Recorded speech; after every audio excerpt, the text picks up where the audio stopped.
শুক্রবার সকাল থেকে মেডিকেল ভর্তি পরীক্ষার জন্য ঢাকার বিভিন্ন কেন্দ্রে আসতে থাকেন ভর্তির ছোড়া। পরীক্ষা চলে সকাল 10টা থেকে 11টা পর্যন্ত।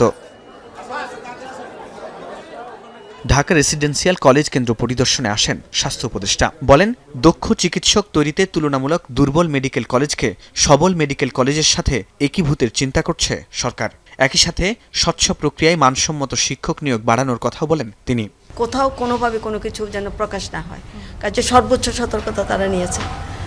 যেটা আপনার গতকাল পত্রিকায় দেখেছেন, এটা একটা বানোয়ার জিনিস সে বলেছে, কিন্তু এটা তো সত্য না, সেটা ধরাও পড়েছে। 37টি মেডিকেল কলেজে 5,380টি আসন এবং 67টি বেসরকারি মেডিকেলে 6,000-এর বেশি আসন, যেখানে এবার আবেদন জমা পড়ে 1,35,000-এর বেশি। সেই হিসেবে এবার একটি আসনের বিপরীতে 25 জনের বেশি প্রতিদ্বন্দ্বিতা করেছে। দেশে 19টি পরীক্ষা কেন্দ্রের একাধিক ভেন্যুতে অনুষ্ঠিত হলো এই পরীক্ষা।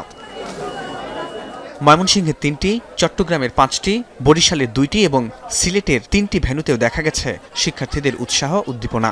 সকাল থেকে এসব কেন্দ্রে পরীক্ষা দিতে আসেন শিক্ষার্থীরা। পরীক্ষা শেষে শিক্ষার্থীরা বলেন মানসম্মত প্রশ্নের কথা। জানান, সাধারণ জ্ঞান অংশে শহীদ আবু সাঈদকে নিয়েও প্রশ্ন আসার কথা। কোশ্চেন হচ্ছে স্ট্যান্ডার্ড ছিল, তো ভালো সবকিছু মিলিয়ে ছিল। আর আমাদের সাম্প্রতিক নিয়ে কোশ্চেন ছিল, আন্দোলনে যেটা ঘটলো, আবু সাঈদের মৃত্যু কবে ছিল। পরীক্ষা হয়েছে মোটামুটি আলহামদুলিল্লাহ ভালো হয়েছে। আশাবাদী আছে যে পাইব, হয়তো চান্স হয়ে যেতে পারে। এইচএসসি পরীক্ষা চলাকালে জুলাই আন্দোলনে পরিস্থিতি অনুকূলে না থাকায় বারবার স্থগিত হয় পরীক্ষা।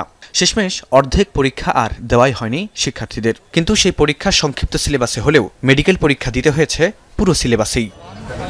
ফরহাদ বিন নূর, এখন, ঢাকা।